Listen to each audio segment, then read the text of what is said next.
analytical methods used in INMT assays aren't required to be as sensitive as those needed to directly detect the quantify the minute amounts of endogenously formed DMT. The essential qualitative method, thin layer chromatography, TLC, was thus used in a vast majority of studies.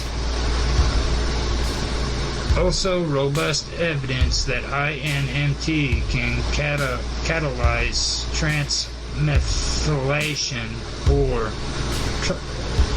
tryptamine into NMT and DMT could be provided with reverse isotope dilution analysis coupled to mass spectrometry for rabbit and human lung during early 1970s. Selective rather than sensitivity proved to be in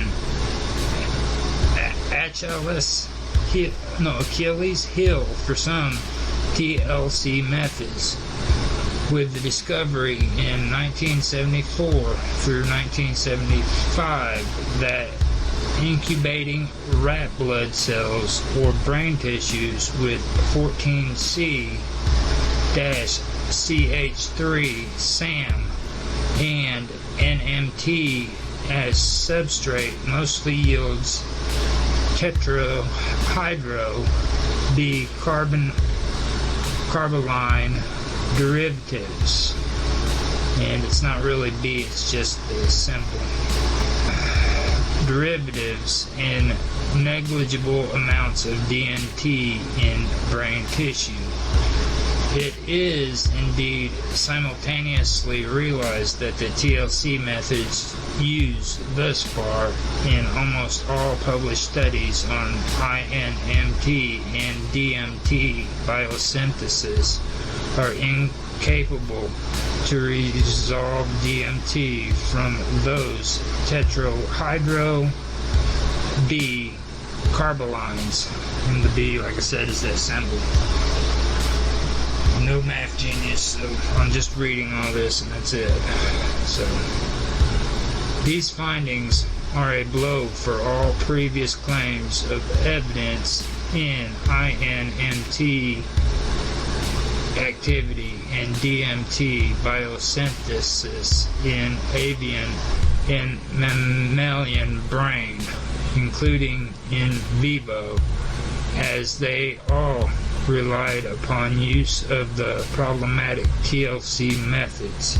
Their validity is doubted in replication studies that make use of improved TLC methods and fail to evidence DMT producing INMT activity in rat and human brain tissues. Published in 1978, the last study attempting to evidence in vivo INMT activity and DMT production in brain rat with TLC methods finds biotransformation of radio-labeled tryptamine into DMT to be real but insignificant. Compatibility of the method used in this latter study to resolve DMT from tetrahydro B carbolines is questioned later. To localize INMT, a qualitative leap is accomplished with use of modern techniques of molecular biology and of immunohistochemistry. In humans, a gene encoding INMT is determined to be located on chromosome 7. Northern blot analysis reveal INMT messenger mRNA to be highly expressed in rabbit lung and in human thyroid, adrenal gland, and lung. Intermediate levels of expression are found in human heart, skeleton, muscle, trachea, stomach, small intestine, pancreas, testes, prostate, placenta, lymph node, and spinal cord.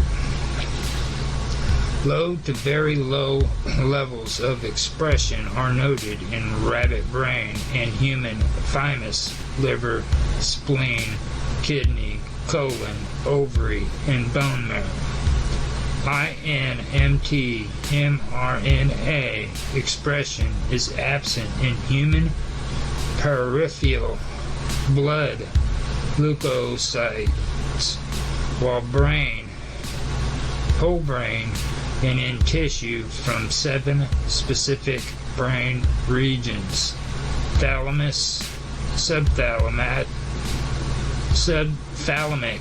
nucleus, caudate nucleus, hippocampus, amygdala, substantia nigra, and corpus callosum. Immunohistochemistry showed INMT to be present in large amounts in glandular epithelial cells of small and large intestines and to be absent in neurons. Endogenous DMT. The first claimed detection of mammalian endogenous DMT was published in June 1965. German researchers F. Franzen and H. Gross reported to have evidence of quantified DMT along with its structural analog, bufotenin 5-OH-DMT in human blood and urine. In an article published 4 months later, the method used in their studies is strongly criticized and credibility of their results challenged. In 2013, a 2013 study found DMT in microdilysate obtained from a rat's pineal gland, providing evidence of endogenous DMT in the mammalian brain.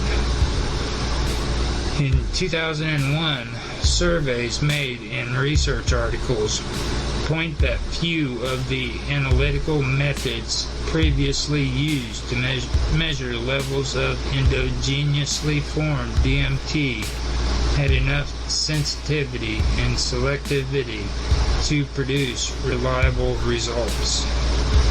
Gas chromatography, preferably coupled to mass spectrometry, GC-MS, is considered a minimum requirement. A study published in 2005 implements the most sensitive and selective measure ever used to measure endogenous DMT: liquid chromatography, tandem mass spectrometry with electrospray ionization, LC-ESI-MS/MS, allows to reach limits of detection, LODs, 12 to 200-fold lower, that is better, than those attained by the best methods employed in the 1970s. The data summarized in the table below, which isn't on here, are from studies conforming to the above-mentioned requirements. Physical and chemical properties. DMT crystals. DMT is commonly handled and stored as a fumarate, as other DMT acid salts are generally very hygroscopic and will not readily crystallize. Its free-base form, although less stable than DMT fumarate, is favored by recreational users choosing to vaporize the chemical because it has a lower boiling point. In contrast to DMT's base, its salts are water-soluble. DMT in solution degrades relatively quickly and should be stored, protected from air, light, and heat in a refrigerator. Pharmacology. DMT peak levels concentration C max measured in whole blood after intramuscular IM injection 0.7 mg/kg, N equals 11, and in plasma following intravenous IV administration 0.4 mg/kg, N equals 10. Of fully psychedelic doses are in the range of squiggly line 14. Concentrations of DMT are therefore squiggly 14 to 154 upside down HG/L and 32 to 204 upside down HG/L respectively. The corresponding molar concentration of DMT are therefore in the range of 0.074-0.818 upside down HM in whole blood and 0.170 through 1.8 upside down U or H M in plasma. Several studies have described active transport and accumulation of DMT into rat and dog brain following peripheral administration. Similar active transport and accumulation processes likely occur in human brain and may concentrate DMT in brain by several fold or more relatively to blood, resulting in local concentrations in the micromolar and higher range. Such concentrations would be commensurate with serotonin brain tissues concentrations, which have been consistently determined to be in the 1.5 through 4 upside down HM range, closely co-extending with peak psychedelic effects